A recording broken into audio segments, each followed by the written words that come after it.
Ele ia lá dentro da cozinha pegar as coisas. Ele chegar na festa e ia lá dentro. Não, eu vim aqui pegar porque não teve limite quando era pequeno. Vai ter limite depois de grandão, depois de velho? Não. Nós é a mesma coisa, foi o que eu mostrei para ele hoje lá. Falei, cara, isso aqui não é uma casa de repouso. Isso aqui não é um spa. Isso aqui, todo mundo que está aqui, ninguém paga nada, dorme, come, bebe, toma banho. Mas tem os compromissos, tem as tarefas, tem que fazer. Se você não cumpre com as suas, você dá mau exemplo aos outros. Daqui a pouco fica tudo fora do controle, porque aí, eu não vou fazer não, porque o fulano não faz. É o que eu falo aqui, o diácono se não vem, ele sabe que no culto de domingo ele tem que vir arrumado, aí não vem. A igreja está olhando e os outros diáconos também estão olhando.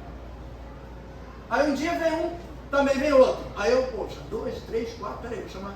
Vem cá, fulano, me ajuda aí, vamos. Não, pastor, por quê? Fulano também não vai. Aí você me impede de eu fazer algo que seria uma doutrina. Se nós estamos no aprendizado, todos nós estamos na doutrina. Eu fui 20 anos de Nova Juba. Eu aprendi com o pastor e fazia com ele. Fazia igual a ele. Fazia do jeito que ele, a palavra determinava. Não é ele que estava determinando nada, quem determinava era a palavra. Então hoje eu reuni todos eles na casa de educação. Estavam os 10 assim. Eu comecei a falar, eu não ia falar nada. Comecei a falar, aí o outro aqui do meu lado começou a chorar. Não foi bom. Eu falei, meu irmão, sabe o que acontece? Eu vivo dentro desse meio há 17 anos. Aprendi com um cara que não vi outro igual e tenho certeza que não vou ver. Porque já fui. Aprendi com ele. A gente tinha um camarada que falava de Jesus para ele, o cara dizia, não tem como. Falava, pastor, não tem como, não posso. Não tem como me converter agora, é muito difícil. Abre aqui minha mochila. Abri a mochila, tinha 30 mil dentro da mochila. Numa moto de 100 mil, sentado em cima. Quando eu comecei a falar isso, eu não sabia por que eu estava falando, ele começou a chorar. Chorava de soluçar. Eu falei, tá vendo? Deus está falando para ele. De repente ele estava nessa vida, tinha tudo. Tinha moto de 100 mil, tinha mochila de 40 mil reais dentro da mochila em dinheiro. Era dinheiro. Abria a mochila e mostrava pra gente aqui, ó. É dinheiro. 30 mil, 40 mil em dinheiro. Depois de 2 anos ele estava lá na casa de reabilitação. E a gente tinha foto dele lá quando a polícia prendeu e botou ele no asfalto quente sentado. Foi pra lá, foi de 2 anos. Esse cara é difícil de converter. Mas se converteu. Foi pela dor. Então o que eu queria dizer para eles é assim, eles tinham moto de 100 mil, tinha 35 mil na mochila, mas não tinha o que vocês têm aqui, Jesus. Por quê? Você às vezes pode reclamar, né? Está numa casa dessa porque não tem um ar-condicionado, porque não tem uma piscina, porque não tem um aparelho de bolsada, porque não tem uma comida, uma carne que você queria. Mas você tem Jesus. E Ele não deixa faltar nada. A mesma coisa gente, às vezes a gente não tem o que a gente queria ter. Mas a gente tem Jesus. E Ele vai entregar para a gente tudo aquilo que for necessário. E vai chegar um momento da nossa caminhada em obediência, em transformação, em fortalecimento, e Ele vai começar a entregar para nós tudo aquilo que a gente tem de objetivo. É questão de tempo. Não adianta a gente apenas achar e se rebelar e começar a fazer a coisa de qualquer maneira. Não dá não, porque já tem 10 anos. Eu falei para a menina uma vez, você orou pelo seu marido 10 anos, agora que o seu marido está voltando para a igreja, tu quer sair? Eu não entendo isso. Você ficou 10 anos orando. Aí na hora que o cara vem para a igreja, que começa a caminhar, e você se rebela, não quer mais, quer ir embora, quer sair da igreja. Meu Deus! Pensa nisso, olha o inimigo como é que está trabalhando, ele está tentando, vai tirar você da igreja para quê? Para crescer seu marido, tirar ele também. Porque ele está vindo sustentar, vai sustentar em você. Se você sabe. ele vai ficar fraco. Vai sair tudo. Tem algumas pessoas que eu fico em oração por essas pessoas, para que elas nem ouçam bobagem. Nem ouçam. Porque a pior coisa que tem hoje dentro da igreja ainda é um pecado e um erro que foi cometido há milhares de anos atrás. Quando você vê lá na Bíblia, em Ezequiel, quando Deus fala do comércio que Lúcifer fez lá no céu, qual foi o comércio que ele fez? Foi a falácia. Falar bobagem, falar coisa que não existe, falar, contaminar as pessoas através do sentimento. Porque não está preocupado com a pessoa, está preocupado consigo mesmo. Eu quero implantar o que eu acho, o que eu quero, o que eu sinto. Mas eu não estou preocupado com quem está recebendo. Se eu estivesse preocupado, eu não fazia isso. Porque eu vou destruir a pessoa. Muito cuidado, gente, com o que ouve, com o que fala. Porque às vezes eu também me policio muito. Às vezes eu quero falar algumas coisas, eu não falo. Porque eu fico com medo. Porque eu sei que se eu falar, não vai me destruir. Mas vai destruir a pessoa que está ouvindo. Se eu não tenho esse cuidado com o meu irmão, como é que eu vou bater no peito e vou dizer que eu sou trabalho para Jesus para salvar a vida e trazer a alma para o reino? Se eu não tenho esse cuidado.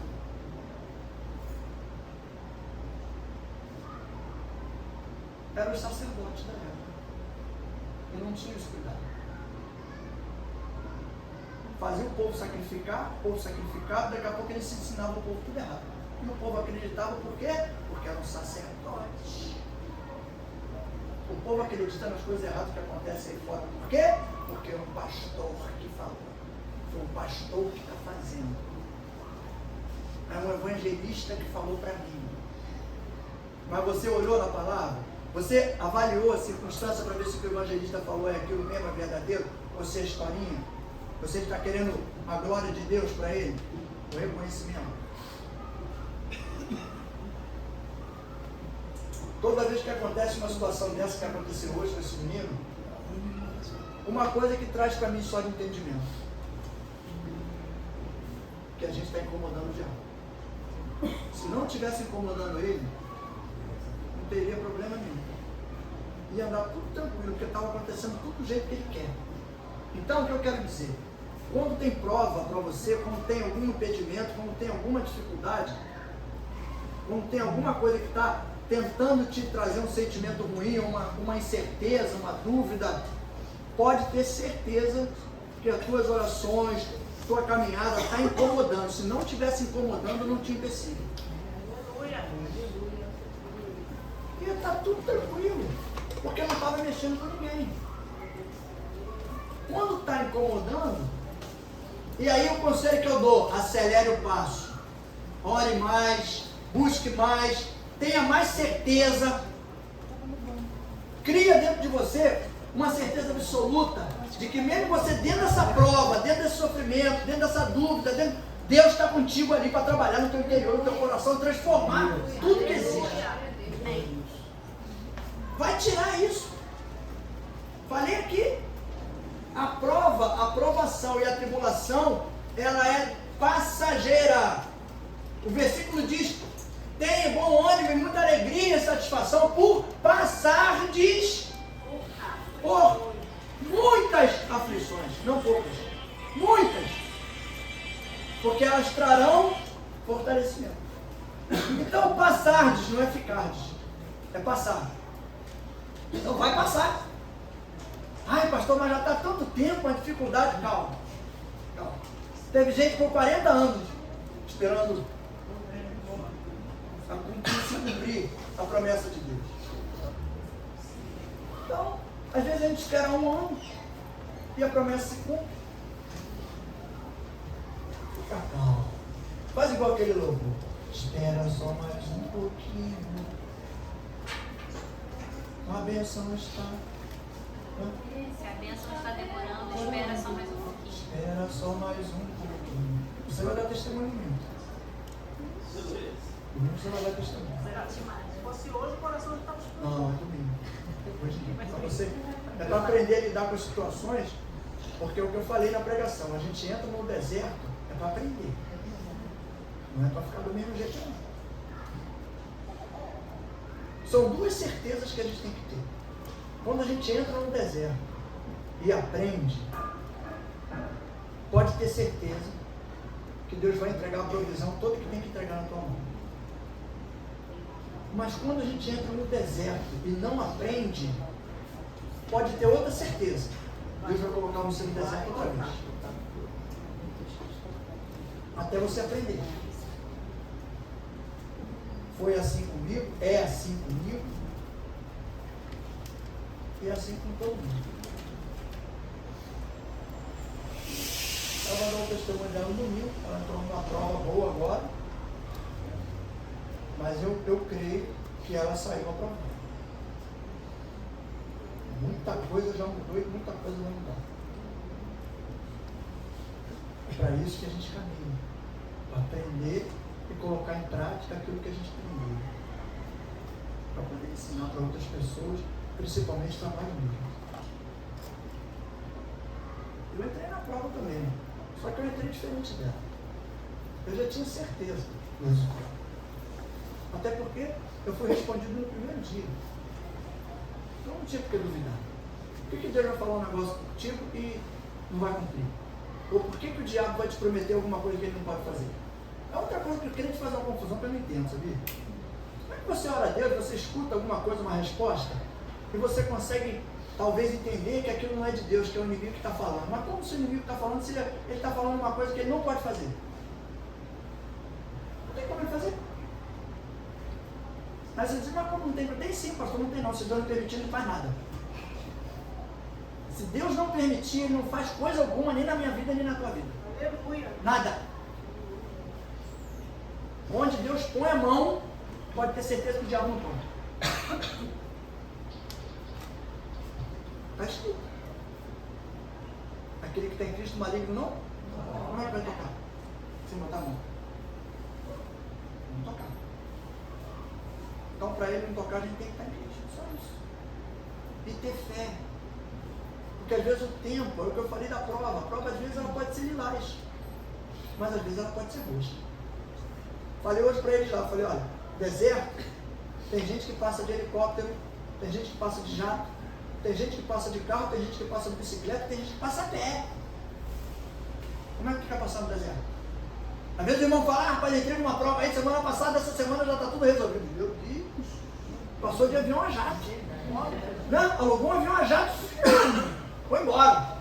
Enquanto isso, o outro coitado está lá do lado sofrendo que só, agora está passando a bicicleta ainda furou o pneu. Jesus! Mas todos vão passar, vão chegar lá no final. Se lutar, vai conseguir o resultado esperado, o objetivo esperado.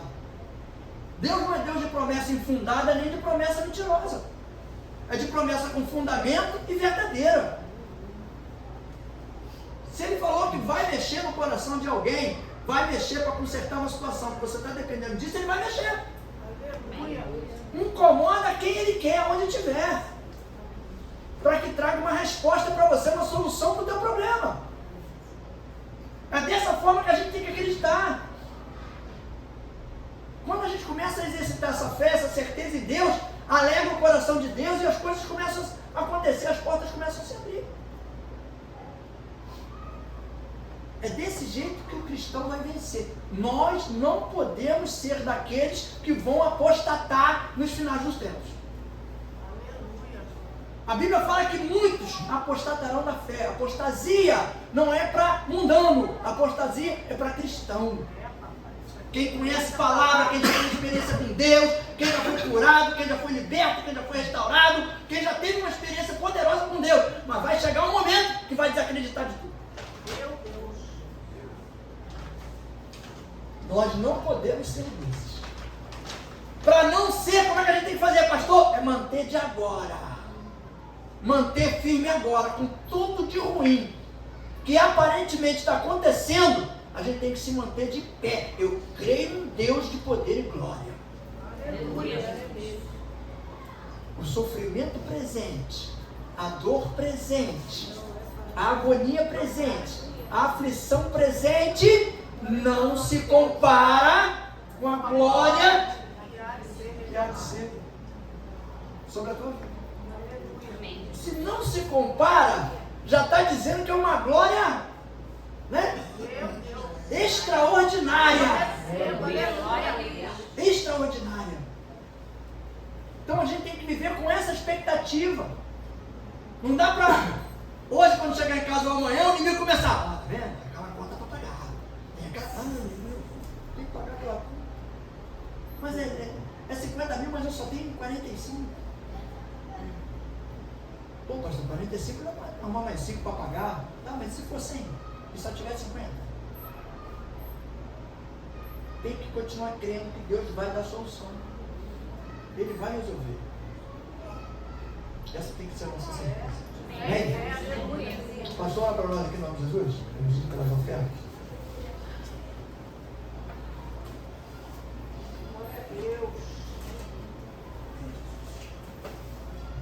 Boa noite, amada igreja de Deus, Pai do Senhor Jesus.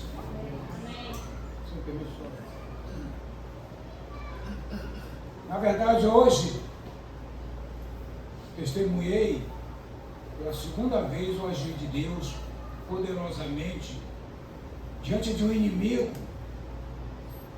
que a maioria das pessoas, às vezes, tem um confronto com ele e não percebe que está sendo tocado por ele. O diabo não brinca de ser diabo.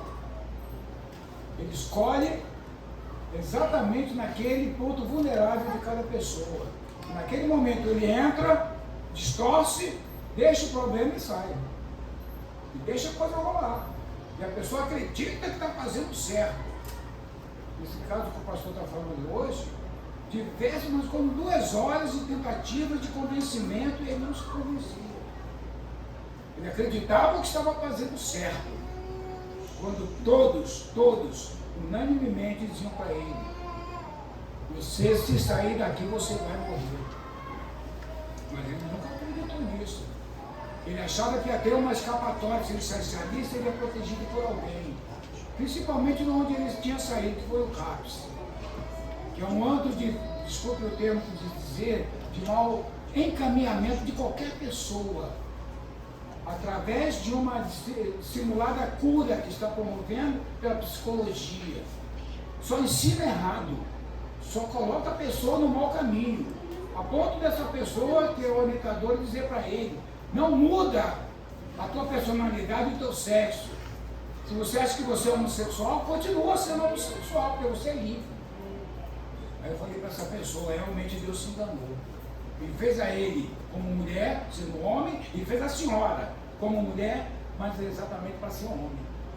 A senhora está se tatuando e está achando que é um homem, e a senhora acha que ele é uma mulher.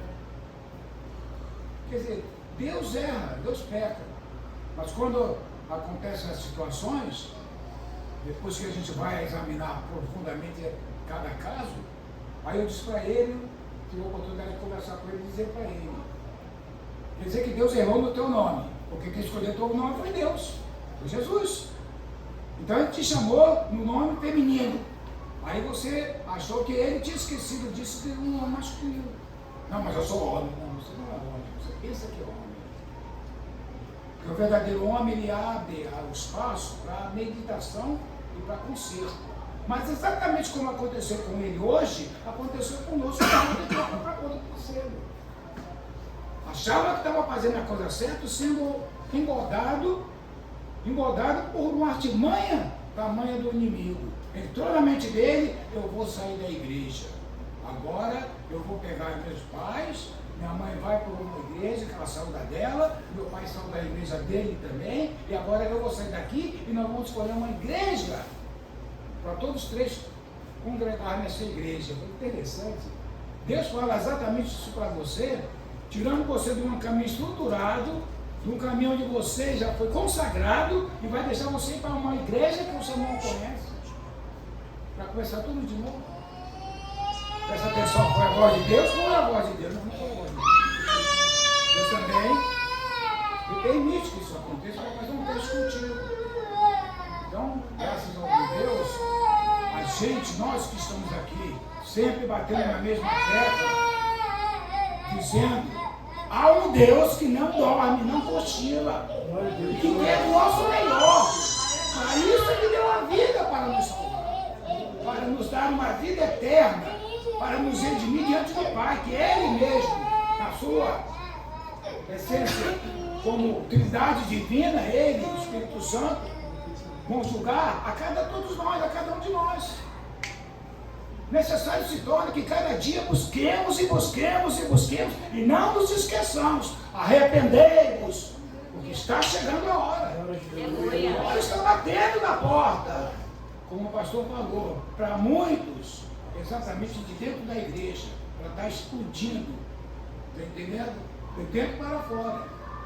Em vez de ser uma coisa ao contrário, de fora para dentro, mas a palavra diz, o que mata não é o que está dentro, não é o que entra, é o que sai. Quando a gente fala, tem que entender, cuidado na hora de falar, até com a sua própria vida. Quando você está pintando seus cabelos, né? Eu também estou com cabelo grandão, né? Pensava, quando me penteava, não olhava para mim com uma ternura, dizendo, você é a preciosidade que Jesus fez. Cada um de nós fomos criados com zelo, com detalhamento técnico, com a primazia da essência do Senhor. Por isso, meu irmão, vamos agradecer, vamos nos derramar, vamos fazer todo o possível para dar o melhor para Deus. Porque quando a gente dá o melhor para Deus, Ele nos amou primeiro, mas Ele continua a derramar chique na sua vida. Agradecer a Deus, levante seus envelopes. Querido Deus amado Pai, nós te agradecemos. Primeiro, por tua primazia em cuidar detalhadamente das nossas vidas, concedendo-nos todas as sortes de bênçãos que é necessária para o nosso viver, para o viver da nossa família, para o viver dos nossos filhos, para o viver dos nossos maridos, dos nossas esposas, dos nossos entes queridos, dos amigos e até dos inimigos. Nós te agradecemos, Senhor, porque o Senhor nos concede vida e vida em abundância.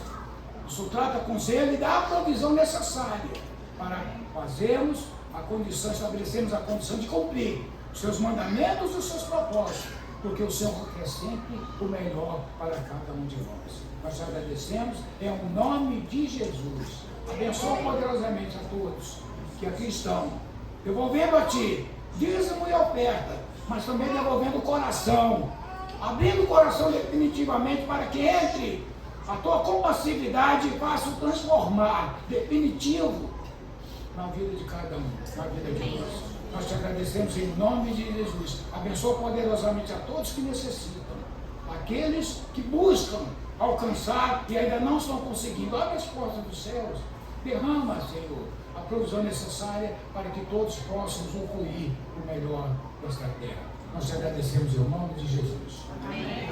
Glória a Deus, vou estar aqui à frente recebendo o seu envelope, abençoar a sua vida em nome de Jesus.